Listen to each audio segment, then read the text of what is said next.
नमस्कार। आज हम एक बहुत ही जाने पहचाने शब्द की गहराई में उतर रहे हैं, स्वस्तिक।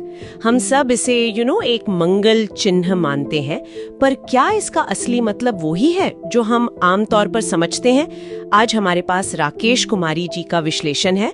वो हिंदी भाषा शिक्षिका हैं और उन्होंने शब्द व्युत्पत्ति पर काफी काम किया है, मतलब शब्दों की बनावट, उनका मूल अर्थ जी। और सवाल यही है कि स्वस्तिक का जो प्रचलित अर्थ है, आशीर्वाद, शुभता वगैरह, क्या वो ही सच है या फिर शब्द की बनावट कुछ और कहानी कहती है? हाँ, ये काफी दिलचस्प सवाल है, क्योंकि अक्सर ऐसा होता है ना कि शब्दों के जो आम मतलब चल पड़ते हैं वो उनकी जड़ से, उनकी बनावट से कभी कभी अलग होते हैं। बिल्कुल। स्वस्तिक शब्द को देखें तो हाँ, ये संस्कृत के स्वस्ति से जुड़ा है और स्वस्तिक का मतलब है स्वास्थ्य, भाग्य, सफलता, समृद्धि, मतलब सभी अच्छी पॉजिटिव चीजें। हाँ, ये तो हम जानते हैं। लेकिन इसकी असली कहानी वो इसके टुकड़ों में छिपी है, इसकी बनावट में। अच्छा, हाँ, ये आपने पहले भी बताया था कि शब्द कैसे बनते हैं ये समझना कितना जरूरी होता है। तो ये स्वस्तिक ये कैसे बना है, कौन सी टुकड़े हैं इसमें? बिल्कुल, वही है मुख्य बात यहाँ, शब्द व्युत्पत्ति।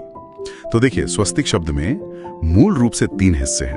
पहला है उपसर्ग सु, हाँ, जिसका मतलब होता है अच्छा, श्रेष्ठ, शुभ, जैसे सुविचार, सुकर्म। ओके, ठीक है, सु मतलब अच्छा। दूसरा हिस्सा है अस्ति।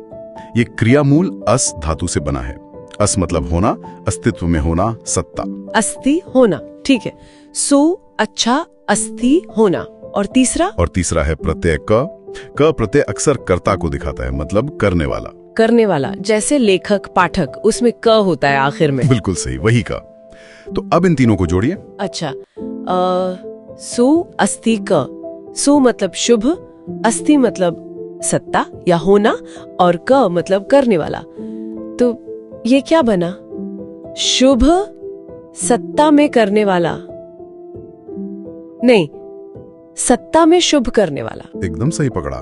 विश्लेषण यही दिखाता है, इसका शाब्दिक अर्थ यही निकलता है, सत्ता में शुभ करने वाला, या आप कह सकते हैं कल्याण करने वाला। कमाल है, ये तो बिल्कुल अलग है। हम तो इसे बस एक निशान समझते हैं। हाँ, यही बात है। ये सिर्फ एक चिन्ह नहीं है, बल्कि ये उस क्रिया या उस कर्ता का प्रतीक है जो कुशल क्षेम लाता है, जो कल्याण करता है। और ये किसी एक व्यक्ति या जाति के लिए सीमित नहीं है, ये एक सामान्य सिद्धांत है। वाह, मतलब मैं तो हमेशा इसे एक स्टैटिक, एक स्थिर निशान की तरह देखती थी, पर ये तो एक्टिव है, एक करने वाले का बोध करा रहा है। मैंने सच में कभी इस तरह सोचा ही नहीं था। हाँ, और ये भावना सिर्फ पर्सनल लेवल तक नहीं है, व्यक्तिगत कल्याण तक ही सीमित नहीं है। विश्लेषण इसे संपूर्ण विश्व के कल्याण की बहुत व्यापक भावना से जोड़ता है। संपूर्ण विश्व का कल्याण, ये कहीं ना कहीं भारत की जो पुरानी और गहरी सोच है, वसुधैव कुटुंबकम, यानी सारी पृथ्वी एक परिवार है, उसको भी छूता है। 6 आशीर्वाद और मंगल का निशान। बिल्कुल। लेकिन शब्द की अपनी बनावट, उसकी जड़ें हमें एक ज्यादा गहरे मतलब की ओर ले जा रही हैं। एक सक्रिय भूमिका, शुभ करने वाला, और वो भी सबके लिए, मतलब यूनिवर्सल। बिल्कुल, यही निष्कर्ष निकलता। ये दिखाता है कि भाषा में कैसे सतह के नीचे कई परतें होती हैं अर्थ की। तो आज की इस बातचीत से ये बात तो काफी साफ हो गई कि स्वस्तिक शब्द का अर्थ शायद उससे कहीं ज्यादा गहरा है और ज्यादा क्रियाशील भी है, जितना हम आमतौर पर मानते आए हैं। ये सिर्फ एक प्रतीक भर नहीं है, बल्कि एक एक्टिव कल्याण की भावना है इसमें। हाँ, और ये बात हमें सोचने पर मजबूर करती है ना, कि हम रोजमर्रा की जिंदगी में कितने ही शब्दों का इस्तेमाल करते हैं। शायद हम उनके सिर्फ ऊपरी प्रचलित अर्थों तक ही सीमित रह जाते हैं, जबकि उनकी गहरी बनावट, उनकी व्युत्पत्ति हो सकता है एक बिल्कुल अलग या शायद ज्यादा बड़ा नजरिया हमारे सामने रखती हो। बिल्कुल सही कहा।